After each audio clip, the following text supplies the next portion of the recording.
Pilipinas, una sa ating mga balita. Bagamat naisumite na kahapon ng Kamara ang impeachment complaint laban kay Vice President Sara Duterte, hindi malabong sa Hunyo pa ito maaksyonan sa muling pagbubukas ng Senado. Kailangan daw muna kasing pag-aralan ang reklamo bago ito iakyat kay Senate President Francis Cheese Escudero. Pakinggan ang report ni Raymond Dadpaas. Wala pang official report ang Office of the Senate Secretary na pinamumunuan ni Attorney Renato Bantog Jr. kay Senate President Francis Cheese Escudero hinggil sa impeachment complaint laban kay Vice President Sara Duterte. Ito ang dahilan kung kaya't hindi ito natalakay sa Senate plenary kagabi bago sila nagdeklara ng adjournment para sa 2025 national at local election. Sa kabila ito ng natanggap na articles of impeachment laban kay VP Sara mula sa Kamara de Representantes na isinumiti kagabi.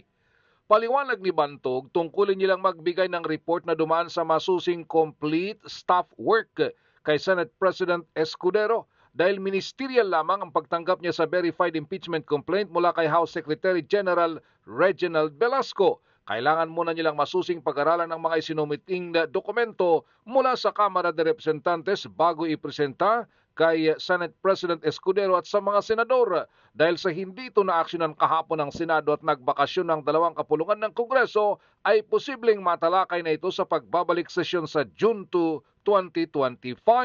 Bagamat may mga ibang naniniwala na maaring magsagawa ng impeachment hearing kahit naka-adjourn ng Kongreso dahil magkaiba ang function ng Senado bilang isang legislative body kumpara sa pagiging impeachment court.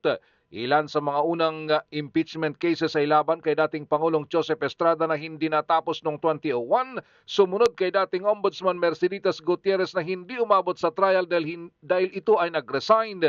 Ganon din laban kay dating COMELEC Chairman Andres Bautista na nag-resign din.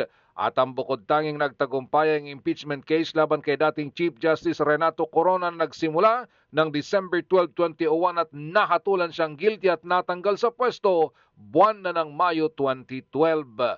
Kabilang sa mga impeachment complaint laban kay VP Sara ay ang conspiracy to assassinate President Marcos, First Lady Lisa at Speaker Romualdez, malversation ng mahigit 600 million na confidential funds, bribery at corruption sa DepEd, unexplained wealth and failure to disclose assets sa magitan ng SALN, pagkakasangkot sa extrajudicial killings o Davao Death Squad at destabilization, insurrection and public order.